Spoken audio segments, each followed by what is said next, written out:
Welcome back friends once again in my another video tutorial of Anita bio concept. और आज मैं आपसे बात करेंगी प्रियॉन्स प्रोटीन्स के बारे में। प्रियॉन्स क्या होते हैं? Prions specially infectious proteinaceous particles होते हैं जो कि एनिमल्स में, कैटल्स में एज वेल एज ह्यूमंस में डिजीज क्रिएट करते हैं। तो आज हम देखेंगे prions proteins.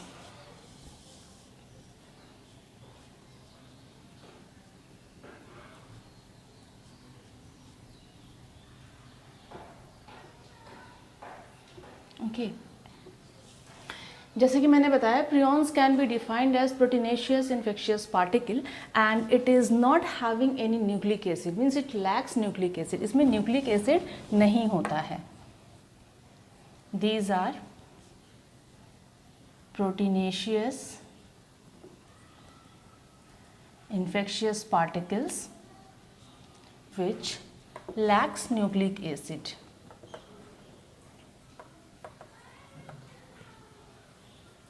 Okay, and prions जो भी डिजीज कॉज करते हैं उन्हें हम TSE कहते हैं। TSE का मतलब है transmissible spongiform encephalopathy. Transmissible spongiform encephalopathy.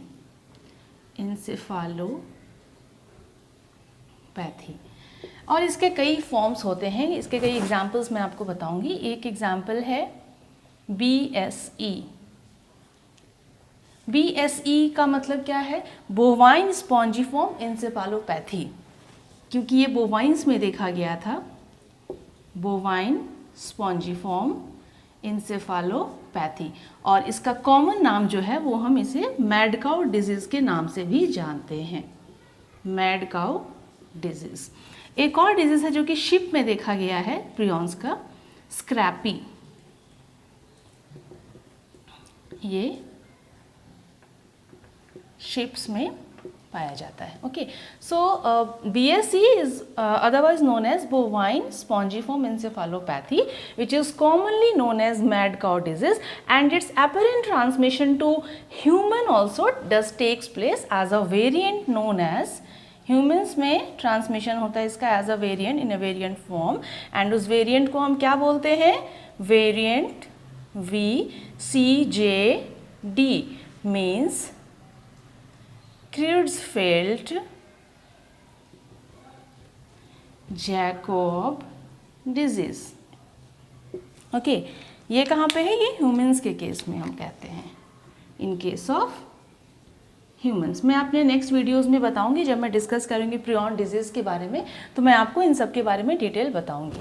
Okay, सो ये हमने देखा कि prions are infectious proteinaceous particle which lacks nucleic acid, and prion disease can be known as transmissible spongiform encephalopathy, and its various forms are known as BSE, scrapie as well as VCJD. अब हम देखेंगे कि prions का nature क्या होता है। हम discuss करेंगे प्रियॉन्स के नेचर के बारे में। Nature of prions. Nature of prions. Okay, तो अभी तक देखा गया है कि जो ये TSE, जो प्रियॉन डिजीज होता है, TSE ट्रांसमिसिबल स्पॉन्जिफॉर्म एन्सेफेलोपैथी, इसके लिए अभी तक कोई ऐसा स्ट्रॉन्ग एविडेंस हमें नहीं मिला है। There is no strong evidence that it contains nucleic acid. Then what is the main agent which is causing these type of diseases? क्या है वो एजेंट? क्योंकि न्यूक्लिक एसिड तो यहाँ पे है नहीं। जैसे फॉर एग्जांपल वायरसेस के केसेस में हमने देखा कि न्यूक्लिक एसिड जो होते हैं वो इन्फेक्शियस होते हैं, वो डिजीज कॉज करते हैं। या तो फिर बैक्टीरिया के केस में हम देखते हैं कि होल जो लिविंग ऑर्गेनिजम्स होते हैं, पैथोजेनिक माइक्रो ऑर्गेनिजम्स होते हैं जो कि लिविंग होते हैं, वो डिजीजेस कॉज करते हैं। लेकिन यहाँ पे प्रियॉन्स की वजह से जो डिजीज हो रहा है उसमें वो न्यूक्लिक एसिड कंटेन नहीं कर रहा है, इसमें सिर्फ प्रोटीन्स पार्टिकल, ये केवल प्रोटीन पार्टिकल होता है जो कि इन्फेक्शियस होता है। देन यहाँ पे जब कोई स्ट्रॉन्ग एविडेंस हमारे पास नहीं है कि भाई जो प्रियॉन्स होते हैं वो न्यूक्लिक एसिड कंटेन करते हैं, कि इसका कोई एविडेंस नहीं है, तो फिर ऐसा कौन सा एजेंट है जो कि डिजीजेस कॉज कर रहा है? क्योंकि डिजीज तो कॉज कर रहा है। तो ये जो मेन एजेंट है डिजीज कॉज करने का वो है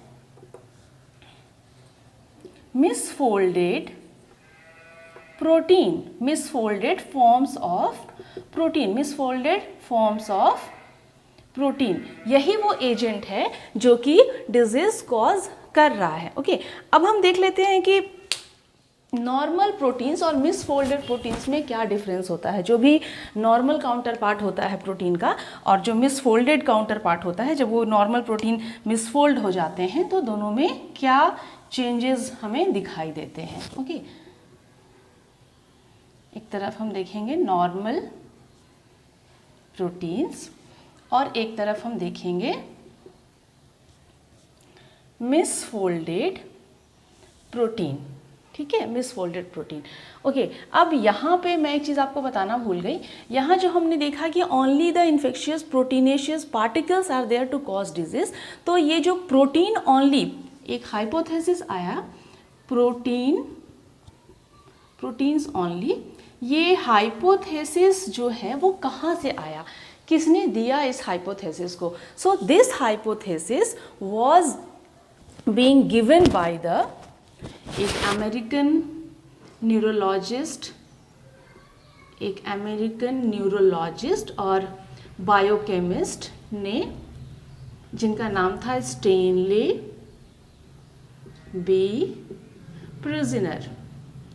इन्होंने इस हाइपोथेसिस को दिया और 1997 में उन्हें नोबेल प्राइज़ भी मिला, नोबेल प्राइज़ दिया गया।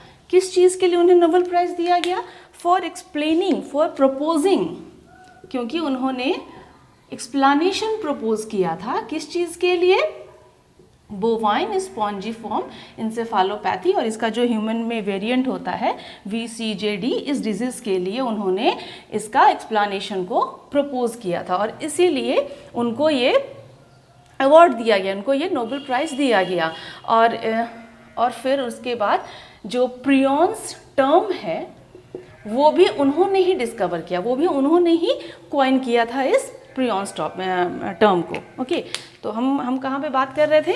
Normal proteins and misfolded proteins के बारे में। जो नॉर्मल प्रोटीन्स होते हैं, नॉर्मल वर्जन्स होते हैं, actually there are versions of normal protein which are present in mammals,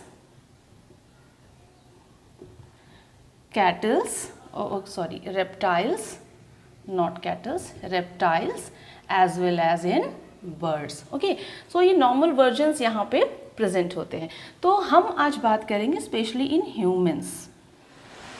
humans के केस में क्या होता है। ह्यूमन के केस में जो प्रोटीन्स होते हैं दे आर इनकोडेड बाय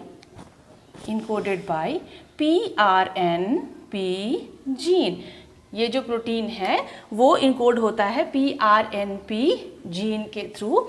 इस प्रोटीन को इनकोड किया था, ये प्रोटीन इनकोडेड होता है।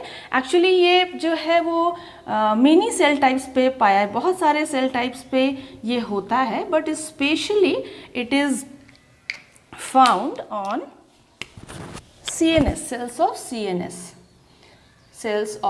CNS, सेंट्रल नर्वस सिस्टम के सेल्स पे ये स्पेशली जो होता है वो पाया जाता है। ओके, तो अब हम देखते हैं कि ये जो प्रोटीन है जो कि CNS के सेल्स में है, CNS के सेल्स पे पाया जा रहा है, उसका मेन जो कैरेक्टरिस्टिक है वो क्या है।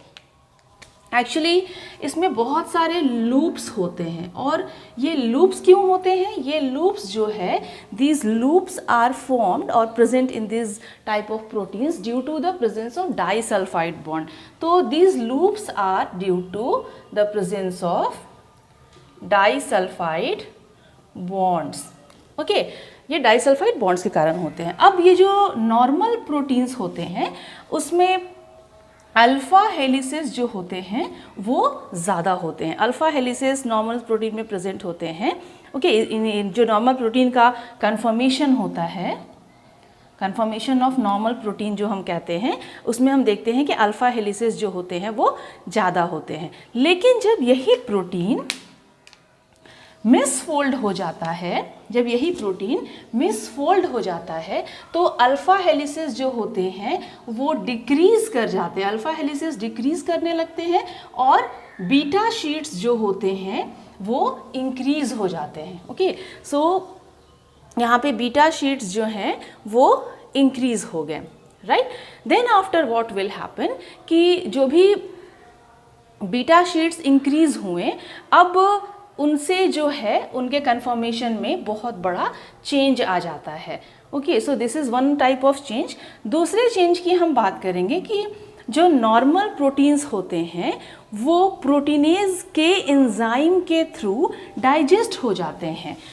ठीक है, प्रोटीनेज के एंजाइम जो होता है वो इन नॉर्मल प्रोटीन्स को डाइजेस्ट कर सकता है, लेकिन मिसफोल्डेड प्रोटीन्स के केस में डाइजेशन जो है वो अच्छे से नहीं हो पाता है।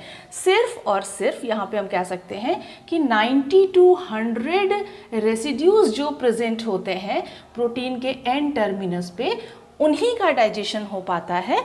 अदरवाइज जो 27 to 30 किलो डाल्टन प्रोटीन्स का होता है हिस्सा, वो they remain as it is, they remain intact as it is, वो वैसे ही रह जाते हैं, उनका प्रॉपर डाइजेशन जो है वो नहीं हो पाता है। ओके, नेक्स्ट आफ्टर हम तीसरा एक और पॉइंट देखेंगे कि जो नॉर्मल काउंटर पार्ट होता है प्रोटीन का, जो नॉर्मल प्रोटीन्स होते हैं वो सॉल्युबल होते हैं non ionic detergent. Okay, non ionic detergent में वो सॉल्युबल होते हैं, लेकिन जब वही प्रोटीन्स मिसफोल्डेड फॉर्म में आ जाते हैं जिनमें कि बीटा शीट्स इंक्रीज कर जाता है, then in that condition they become insoluble. वो उसके बाद नॉन आयोनिक डिटर्जेंट में इनसॉल्युबिलिटी शो ऑफ करना शुरू कर देते हैं। ओके, सो ये हमने देखा तीन जो चेंजेस हैं, कैसे नॉर्मल प्रोटीन्स में वो रहते हैं and then after misfolded protein में उनमें क्या क्या जो चेंजेस होता है वो आ जाते हैं। अब हम एक चीज़ और जानेंगे कि जो प्रियॉन्स डिजीजेज जो भी टिश्यूज़ होते हैं जिनमें कि प्रियॉन्स डिजीज़ ऑकर कर जाता है, उन टिश्यूज़ के केस में हम देखते हैं कि जो भी मिसफोल्डेड प्रोटीन मॉलिक्यूल होते हैं या तो फाइब्रिल्स के फॉर्म में या फिर रॉड्स के फॉर्म में एग्रीगेट्स बना लेते हैं, वो एग्रीगेट के फॉर्म में वहाँ पे जमा हो जाते हैं। और ये डिपेंड करता है कि जो होस्ट है वो कैसा है और प्रियॉन्स का जो स्ट्रेन है वो कौन सा है, कैसा है। तो this is all about the prions proteins. Prions देखने में बहुत छोटा टॉपिक लगता है, बट ये this is a very huge topic. So इसके रेप्लिकेशन के बारे में, इसके ट्रांसमिशन के बारे में और प्रियॉन्स डिजीज़ के बारे में मैं अपने नेक्स्ट वीडियोज़ में आपसे कुछ इंफॉर्मेशंस शेयर करूँगी। So thank you all.